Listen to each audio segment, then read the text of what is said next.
37 araw bagong eleksyon 2025, tuloy-tuloy ang paglalatag ng plataporma sa iba't ibang bahagi ng bansa ng mga tumatakbo sa pagkasenador.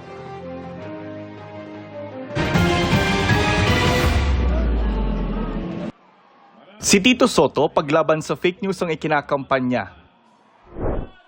Si Erwin Tulfo, naisolusyonan ang problema sa baha at traffic. Si Congresswoman Camille Villar, murang pabahay ang isa sa mga advokasya. Si Benno Raabalos, tututukan ng mental health services. Si Senador Bong Revilla, isusulong ang kapakanan ng senior citizens. Si Senator Pia Cayetano, nais paramihin ng health workers sa mga baryo. Si Ping Lacson, kinakampanya ang pagbabantay sa kaban ng bayan. Si Senator Lito Lapid nangakong tutulong sa pagpapalawig ng turismo. Pagpapababa sa presyo ng kuryente at petrolyo ang isinusulong ni Senator Francis Tolentino. Taas sahod para sa health workers ang kampanya ni Nars Alin Andamo.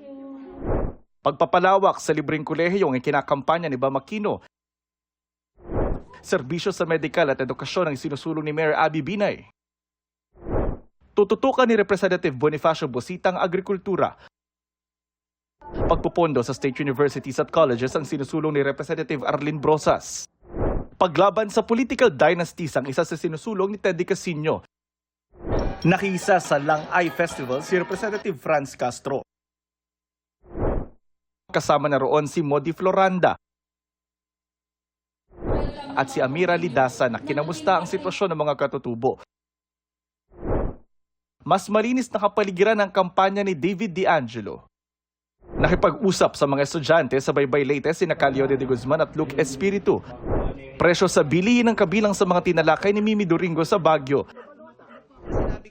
Si Senator Bongo, prioridad daw ang kalusugan ng bawat Pilipino.